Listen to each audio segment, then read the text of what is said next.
I'm Patrick Lancaster, and right now we are in front of the Court of Appeals in Tbilisi, Georgia, where, as you know, there's been 12 days of unrest happening, but we're getting as deep as the story is possible, talking to as many different people with different points of view of what the situation in Georgia currently is, the political situation.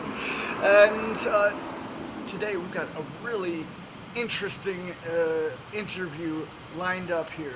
We're going to be talking to a former KGB political prisoner, current lawyer. He is also a former Georgian parliament member. And we are going to be getting his insight into what the current political situation is in Georgia and how it got to this point. This is the kind of things that you need. You're not going to see this information in other parts of the Western mainstream media. You need to think for yourself, think outside the box, get as much information from as many sources as possible, make an educated opinion of what's really happening. Don't just watch one source, because not everybody has all the answers. I don't. Anybody that tells you they do is lying. So please like, share, and subscribe. Remember, we're totally crowdfunded independent journalists. You can support our work with the link on the screen or in the description. And also, right now, go down to the description, click on that Substack link, and that's where you're going to get most of my reports. So make sure you subscribe on Substack. You're going to get a lot more information than you do just on my YouTube channel. Let's get some information that you're not going to get in other places.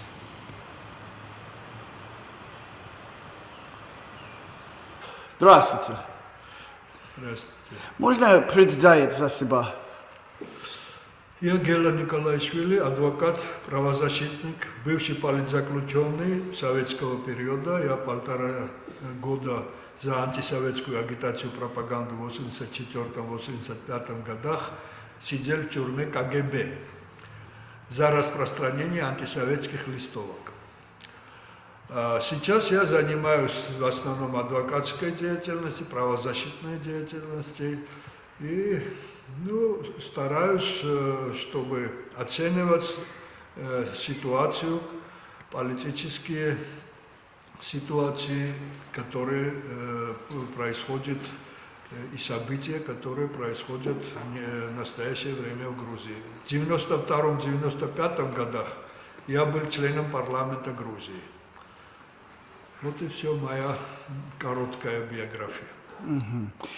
И сейчас мы понимаем чуть-чуть, могу сказать, интересная обстановка здесь, в Тбилиси. Можно сказать на твое мнение, что произошло сейчас, и как, и почему?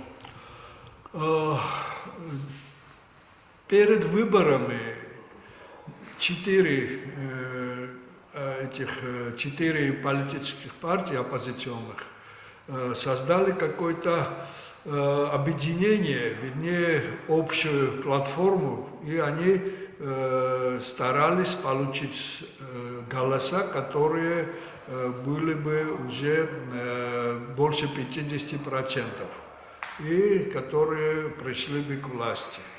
Но во время выборов произошло то, что они получили где-то вместе взятых до 40%, 54, до 54% получила правящая партия «Грузинская мечта».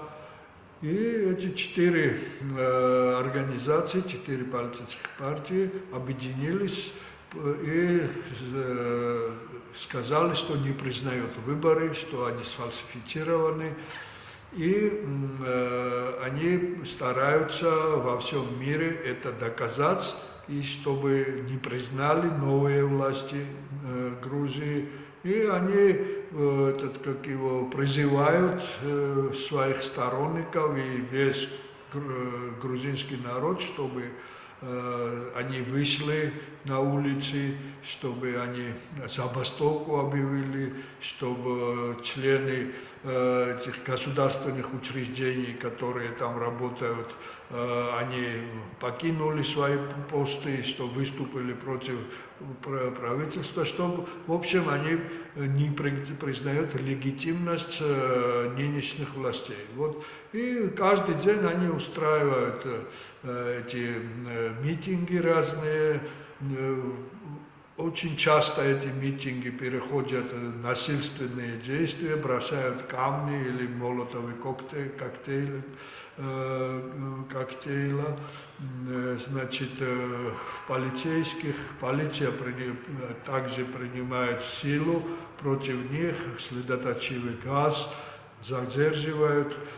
И вот сегодня уже 10 декабря, эти выборы состоялись 26 октября, вот уже 1,5 месяца, как происходят эти выступления. Правда, эти выступления стали более масштабные, потому что до этого они не смогли собирать много людей, там 100 тысяч, 200, 2000, 3000, в небольшом количестве собирался народ, пока они призывали, что вот сфальсифицированы выборы, и они протестовали.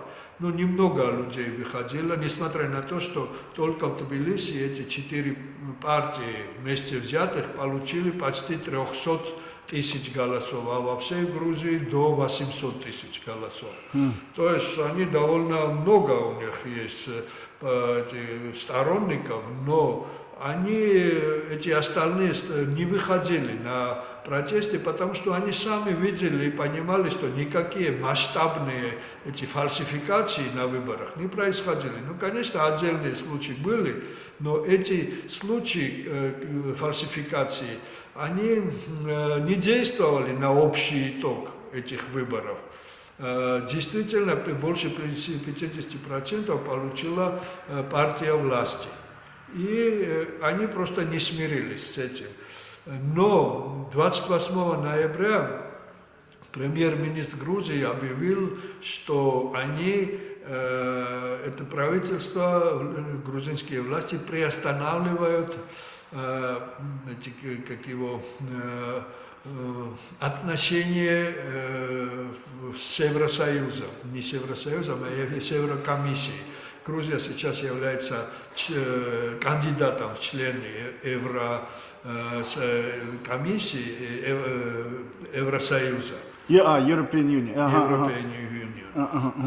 Но каждый раз, когда сначала у нас до кандидатства был безвизовый режим с европейскими странами, тоже это правительство добилось этого. До этого еще несколько шагов, которые приближались к членству Евросоюза, но каждый раз представители Евросоюза они требовали конкретные шаги, чтобы не сделали или сделали грузинские власти. Например, когда грузинские власти приняли закон о, как это сказать по-русски,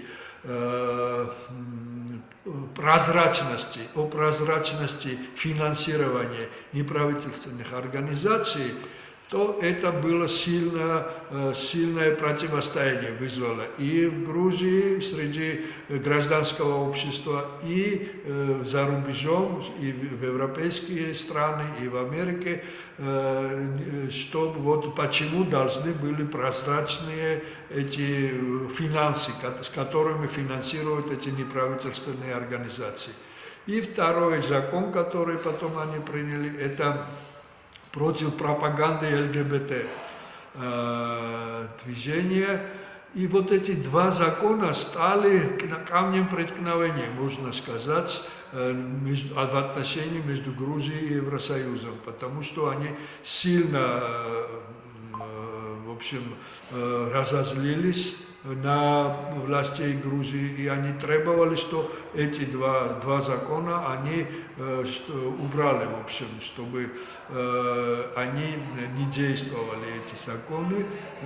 Грузинские власти отказались, и после этого, значит, европейские представители все время, каждый раз они стараются, чтобы как-нибудь изменилось грузинское правительство, чтобы вот эта партия покинула власть, и к власти пришли те оппозиционеры, которые согласны, чтобы исполнять все требования Евросоюза.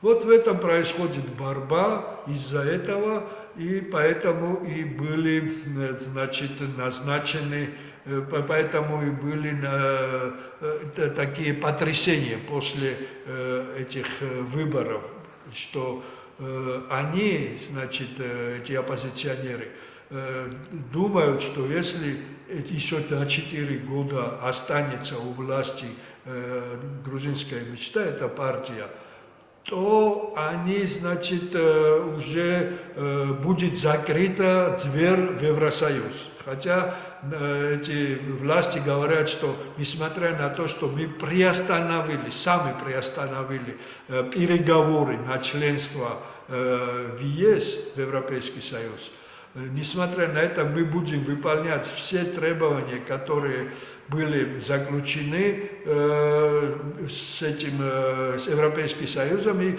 которые мы на себя взяли, обязательства, что выполним все эти реформы, и они приостановили до 2028 года. Говорят, что в 2028 году у нас будет уже на 90% выполнены все эти задания, которые мы обязались выполнить.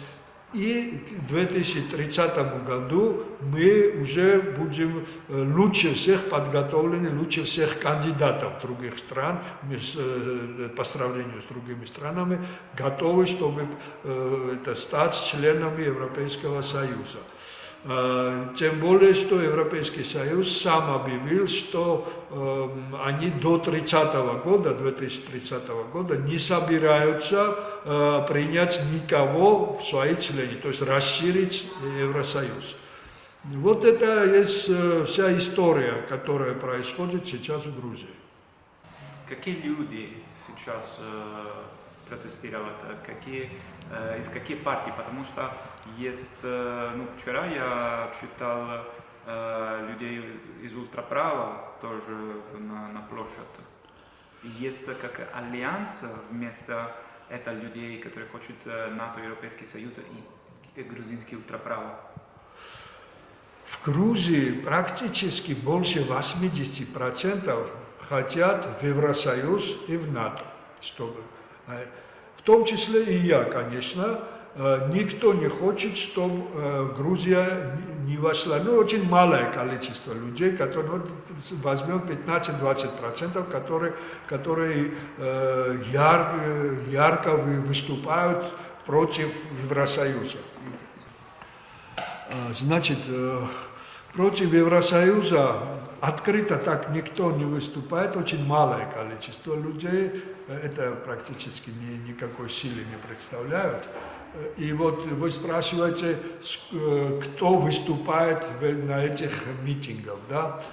Естественно, выступают те 800 тысяч человек, которые дали голоса против властей Грузии. Это естественно. Но из 800 тысяч или 300 тысяч в Тбилиси, выступают там 3, 5, 8 тысяч человек постоянно. Это раз. Что касается ультраправых, такие, я думаю, что в основном это представители этих 4 партий. В основном, наверное, 70-80%. Конечно, есть, по-моему,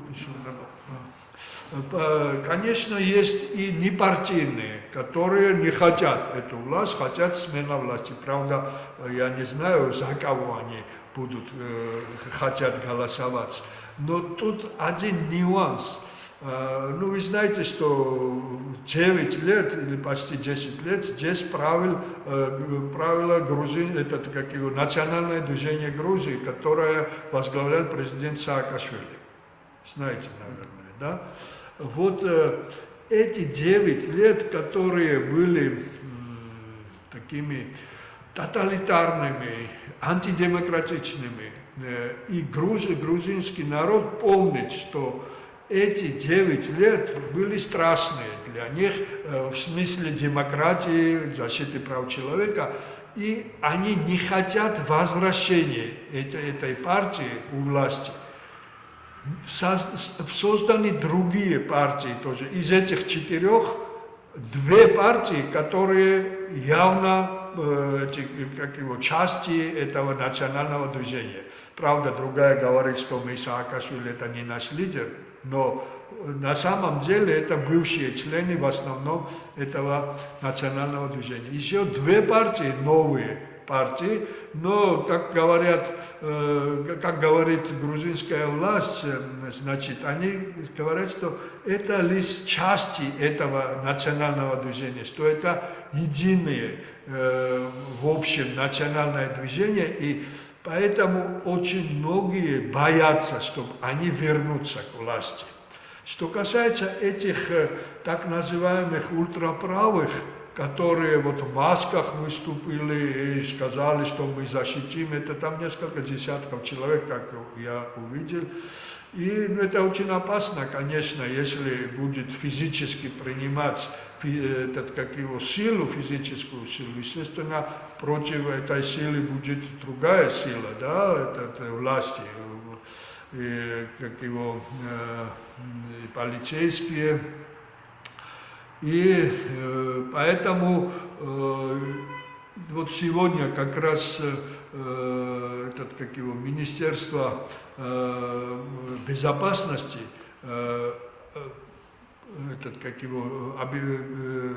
выпустило заявление, в котором говорится, что вот как раз сегодня, завтра, послезавтра эти протестующие, в том числе, наверное, вот он имел в виду вот этих ультраправых в масках, они собираются, чтобы как-нибудь, чтобы стало жарче, в общем, на этих митингах, и чтобы они добились даже того, чтобы кто-то там, 2-3 человека были убиты во время демонстрации. Потому что 14 числа, 14 декабря назначен выбор президента. И что к этому времени не состоялись,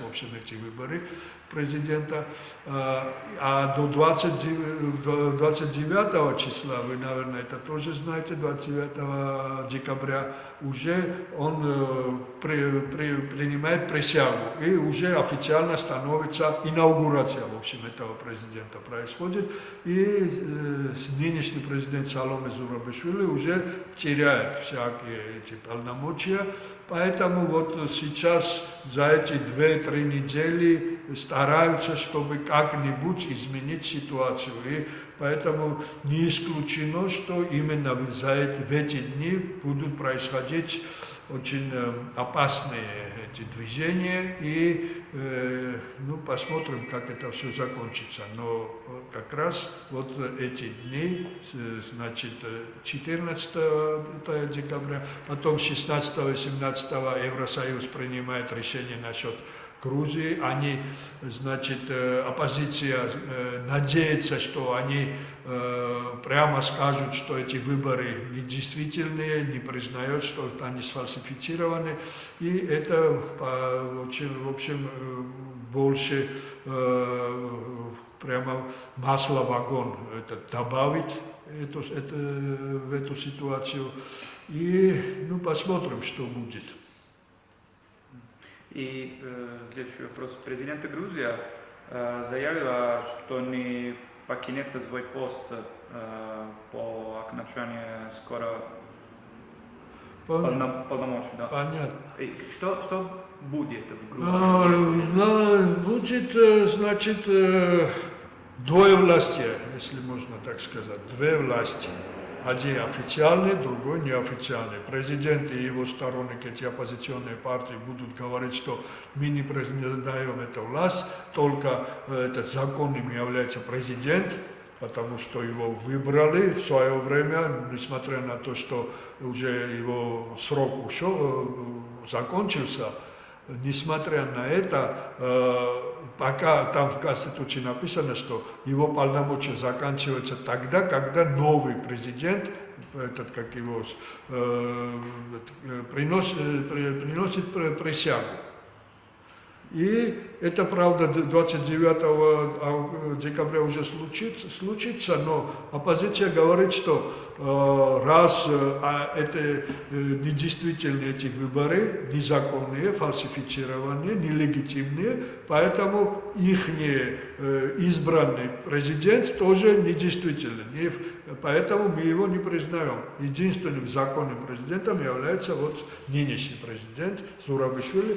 И, наверное, вот они будут продолжать в таком духе, что у нас есть право на власть, а эти власти, они формальные, они присвоили себе эту власть, и поэтому, наверное, продолжится это противостояние. Но из-за того, что большая часть народа, они признают эти выборы, потому что действительно они же сами принимали участие в этих выборах, и наблюдателей иностранные много было их, что такие масштабные фальсификации действительно не происходили. Только отдельные случаи были, которые нельзя считать, что они влияют на общий итог.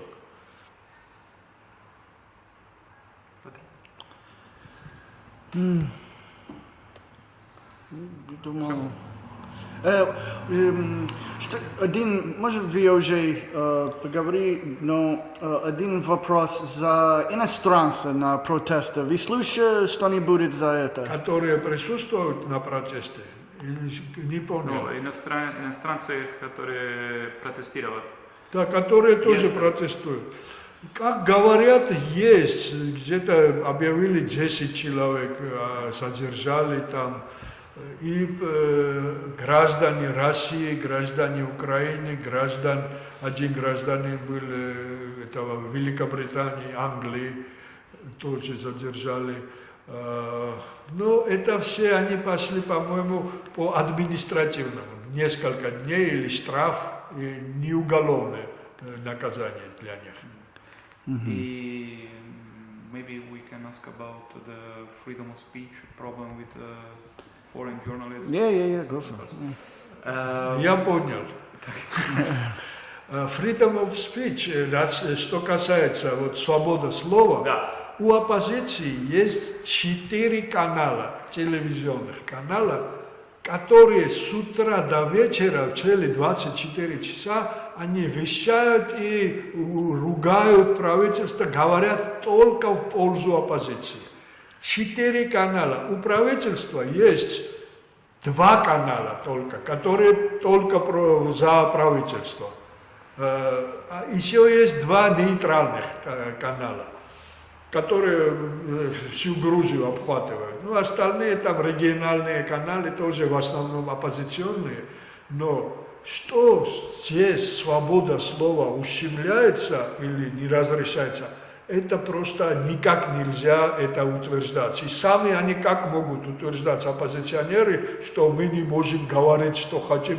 4 канала, 24 часа против, и эти телевизионные там работают, и эти журналисты, много журналистов оппозиционных, только оппозиционеров приглашают, только ругают.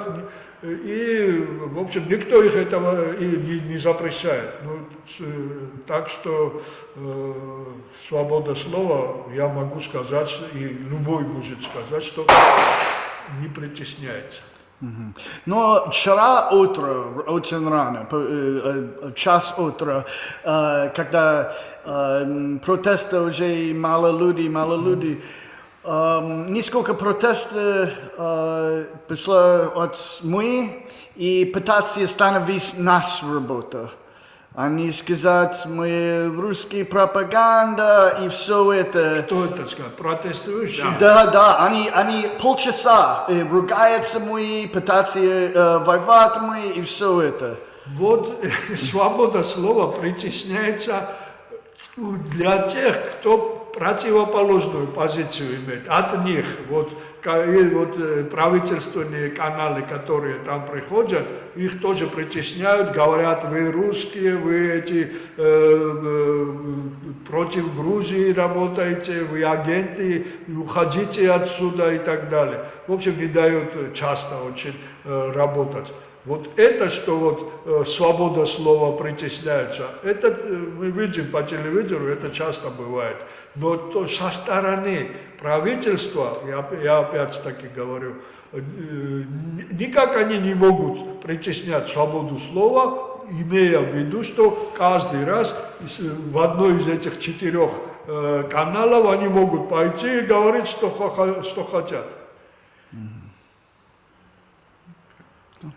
Но последний вопрос. Что вы думал, можно обычные люди на США или Европе, которые только видят их СМИ, что они не знают за это? Что самое главное, они нужно знать за обстановку здесь? Вы знаете, двойной подход на Западе очень часто, потому что, вот, допустим, сейчас стараются, чтобы не признавать итоги этих выборов на Западе. Потому что якобы там фальсификации были. Если 51% набрала эта оппозиционная сила, оппозиционные партии, они сказали бы, все было прекрасно, очень хорошо были проведены выборы. А реально, значит, это не объективность, что вот представляется на Западе, как будто это происходит за демократию. Вот когда я упоминал, что во время правления Саакашвили были ужасные вещи, когда Буш сюда приезжал, его называл, что Грузия – это маяк демократии. Маяк, вы знаете, да, что это образец демократии, что вот здесь очень демократичная страна. Но на самом деле там были и пытки, и незаконные аресты, и против бизнесменов отнимали свое имущество. И, в общем, очень много нарушений прав человека. Но это они не видели, не хотели видеть, потому что это было правительство, которое исполняло все их желания. И вот когда грузинское нынешнее правительство устало уже не исполнять их желания, каждое требования, что они хотели здесь и закон принять, или как поступить. Например, они требовали, чтобы Грузия включилась в войне против России вслед за Украиной, что здесь открылся второй фронт. Или санкции Грузия назначила против России, а это подействовало бы против, естественно, грузинской экономики. Но что это не выполняли, уже стали работать против нынешнего правительства, и всячески они старались и стараются, чтобы изменить эту власть, потому что они независимые, они не исполняют каждое требование из Запада. Вот этого они не знают на Западе. Они считают, что раз каждое требование грузинской власти не выполняют западные, значит они пророссийские. Вот в этом вся сущность. Понял. Спасибо большое. Спасибо. Пожалуйста. И тоже один вопрос. Вы сказали, вы был терма за политика, да? Что? Вы был терма за политика, я понимаю правильно, да? За антисоветскую агитацию и пропаганду. Ага. Мне присудили 1,5 года, год и 6 месяцев. Я сидел в тюрьме КГБ, потому что против коммунистов я выступал, тогда распространял разные листовки. И вот когда это происходило как раз Горбачев, когда пришел к власти, и перестройка началась. это перестройка. Да, до перестройки. До было. перестройки. Когда Горбачев пришел к власти, я сидел в тюрьме, и Горбачев уже начал что выпускать этих. Поэтому мне дали только 1,5 года, а то мне дали бы 5 лет, 6 лет. И я вышел потом. So это как 89? Нет, это было, меня арестовали в марте 1984 года, дали 1,5 года, и в сентябре 1985 года я вышел уже из тюрьмы, а Горбачев вышел, пришел к власти где-то в марте или феврале 1985 года и постепенно начал выпускать и Солженицына, и Сахарова, и разных других из тюрьмы. В общем, были эти потепления, так как говорится. Ага. И вы сказали, вы тоже парламент? В парламенте был я 92-95 год. В этом парламенте я был заместителем председателя комитета по правам человека. Спасибо большое. Пожалуйста. All right, that's some very interesting stuff. And as always, as you see, we've got this for you with translated English subtitles. So we're bringing you all of the information. Stick with us. We've got a lot more to come. Please like, share, subscribe. And again, hit that Substack link. Subscribe on Substack. We've got so much more coming there.